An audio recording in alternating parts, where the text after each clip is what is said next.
Bonjour à tous, je suis super contente de vous retrouver aujourd'hui sur ma chaîne pour une nouvelle vidéo.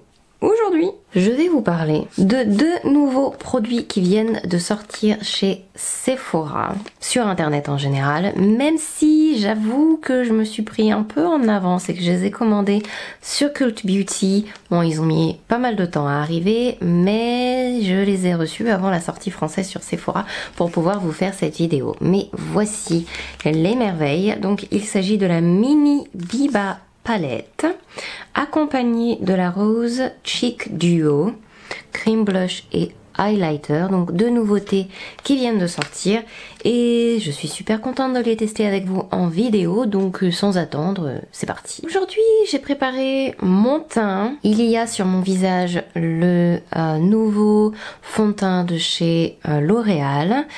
La plupart des choses qui sont toutes nouvelles sur mon visage, je les ai déjà testées parce que j'ai préparé une autre vidéo en avance par rapport à celle-ci que vous verrez donc plus tard.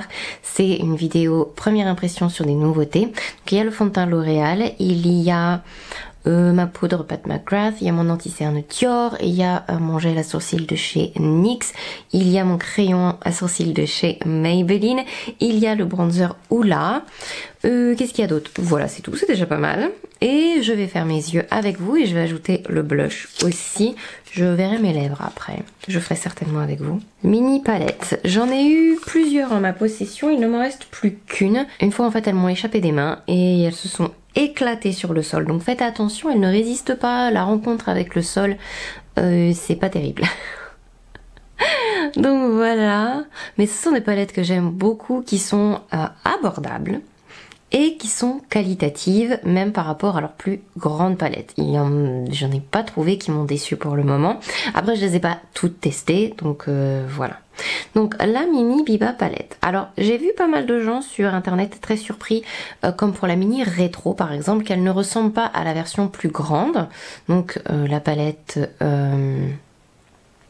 plus grande. Oh, un pigeon! Et je ne possède pas la Biba palette non plus, donc je ne peux pas vous faire un comparatif avec. Mais j'ai vu sur l'Instagram de Natasha Denona que les mini versions ne sont pas copier-coller la version, en fait, c'est pas la version plus grande en plus petit, si vous voulez. C'est une palette mini, complémentaire. Ah, mon chat est dans l'arbre. Je comprends mieux pourquoi les pigeons s'envolent affolés.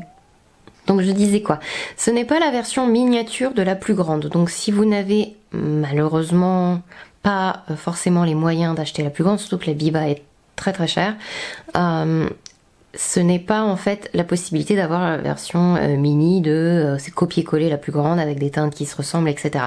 En fait, l'esprit des mini palettes, c'est que c'est justement l'esprit en fait. C'est l'esprit de la plus grande, mais ce sont des couleurs complémentaires. Donc vous pouvez parfaitement posséder les deux sans faire doublon en fait. Donc je parlais de la rétro en exemple. Par exemple, la rétro possède des teintes roses, prunes, etc.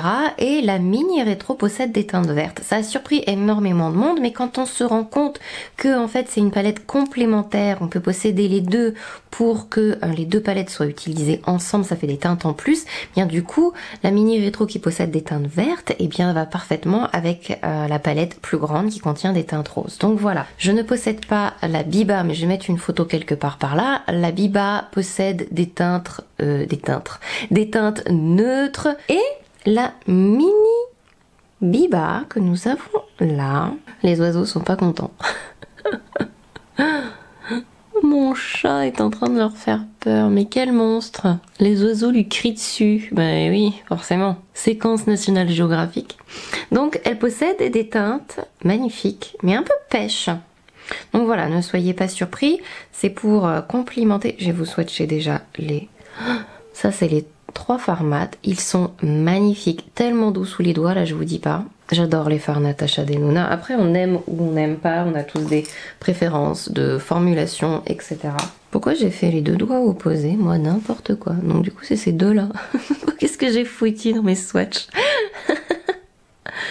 Je suis... Oh là là, ce fard est magnifique. C'est magnifique. J'ai une idée. Et si je regardais un peu un tuto de Natasha Denona, tiens, avec sa nouvelle palette. Si vous n'avez pas Instagram ou si vous n'avez pas d'abonnement au compte Instagram de Natasha Denona, elle fait des démonstrations avec tous les produits qu'elle sort. Celui-là est très joli. Allez, on va faire le tuto. Je vais essayer de reproduire le tuto de Natasha Denona. Ça va être magnifique. Donc, déjà, je vais zoomer. Ça serait pas mal. Fais un effort, Aurélie, quand même. Et je vais appliquer ma base Hourglass sur mes paupières pour faire tenir les fards. Après, honnêtement, les fards Natasha Denona n'ont pas besoin forcément de base. Je trouve qu'ils tiennent très très bien. Mais c'est une habitude et je préfère prévenir que guérir. Faut pas en mettre trop, mais faut pas être radin non plus, n'est-ce pas? Je vais prendre la couleur qui est ici. Elles ont tout un nom. Et celle-ci, c'est Bruno 417. Et elle l'applique sur toute la paupière en smoky. Donc nous allons faire la même chose. Vous appliquez ça assez haut. C'est très très facile à travailler et à étirer et à estomper, même sur ma base Hourglass qui accroche de fou. La couleur est très intéressante. Alors j'en prends pas beaucoup à la fois. J'aime bien ce genre de teinte parce que c'est facile à utiliser. Ça lisse les ridules. C'est pas un mat mais c'est pas trop satiné non plus. C'est parfait. Hop, on estompe un peu là. Je ne fais pas copier-coller exactement ce qu'elle fait, mais dans l'esprit, c'est ça. Alors ensuite, je vais garder le même pinceau et je vais prendre la couleur qui est juste là pour foncer mon coin externe. Alors si vous avez des problèmes, parce que voilà, il y en a qui arrivent à fermer un seul œil, il y en a qui ça fait des plis, ils ont besoin de plus d'espace, n'hésitez pas de hausser les sourcils et de regarder en bas, ça dégage énormément de place. Là on fait vraiment un truc à la Natasha Denona, elle met de la couleur sur toute la surface possible. En attendant, ce fard là qui est très très facile à travailler. On va voir comment il s'applique avec un pinceau. Il est magnifique. Donc je presse, j'écrase, je presse, j'écrase. La même chose que vous feriez avec le doigt en fait. Mettre ça au milieu. Je testerai bien le fard là quand même, un tout petit peu sur mon pinceau pour un peu parfaire mon contour en léger balayage. Voilà. Alors, j'ai pas tout à fait fini les yeux.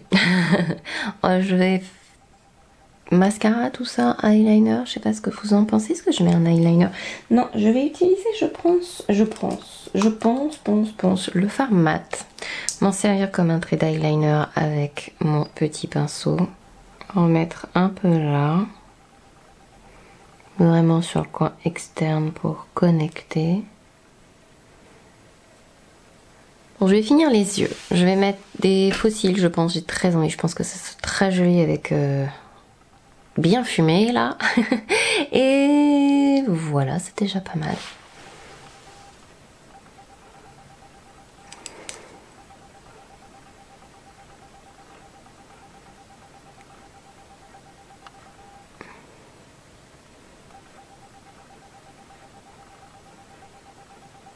Bon, on va attendre que les fossiles sèchent un petit peu et on va parler maintenant de ce joli, alors c'est un mini duo. Hein. Bon, alors faites pas attention, il va y avoir mes traces de doigts partout parce que c'est vraiment un effet miroir. Et dedans, dans quel sens ça s'ouvre, c'est trop mimi. J'adore la couleur, ça va parfaitement avec le maquillage des yeux. Oh, c'est très bizarre comme texture. C'est une crème mais poudre. Gros pinceau touffu. Je suis pas persuadée que le pinceau arrive à prendre beaucoup de choses. Ah si, ça y est. J'avais l'impression que je pouvais prendre aucun produit, c'était un peu...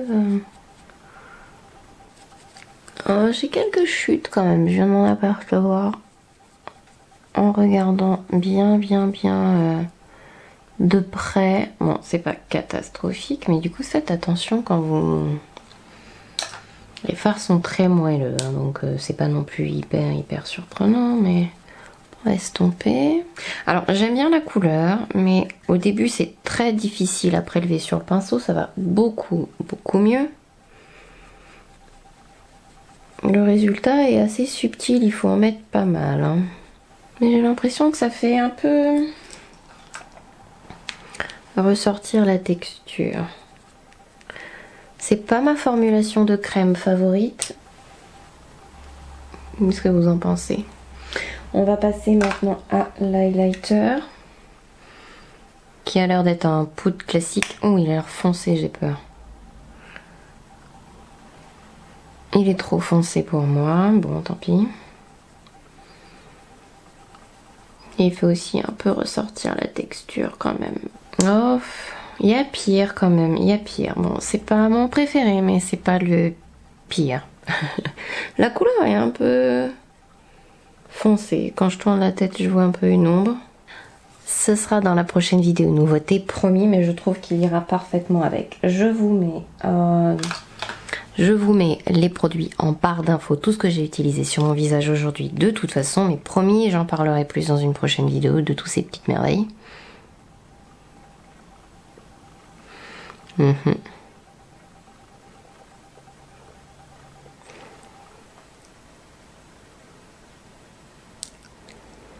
J'espère que ça vous a plu. Cette petite découverte avec moi des nouveautés Natasha Denona. Je trouve cette petite palette très réussie. Très beau fard, très belle couleur, tout est facile à utiliser, à estomper, à intensifier.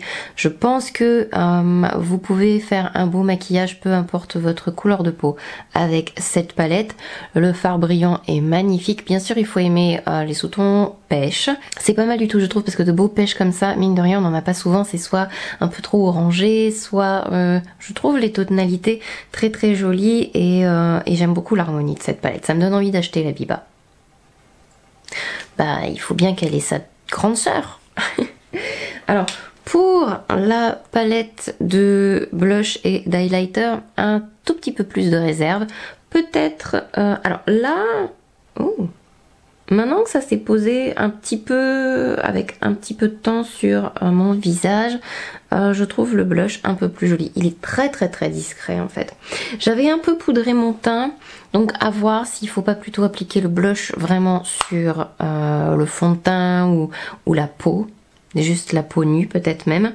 Il a fallu que... J'insiste un petit peu pour commencer à avoir de la couleur sur mon pinceau, mais c'est fort possible que ce soit parce que le produit est neuf. C'est la première fois que je teste cette version mini, c'est la première fois que je teste des blushs Natasha Denona, donc c'est peut-être tout à fait normal. L'highlighter en fait est très joli si on le travaille bien.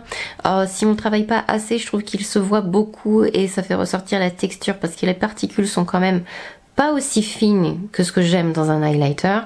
Donc du coup, mais bien travaillé, en attendant quelques minutes, ça se fond plutôt pas mal dans la peau. Pour la couleur, je la trouve un chouïa foncé, donc faites attention si vous avez la peau claire ou la peau très claire, il va être foncé. J'espère que ces premières impressions vous ont plu. Je vous fais, en attendant la prochaine vidéo, plein de gros bisous. Prenez soin de vous surtout en attendant et à la prochaine. Bye bye.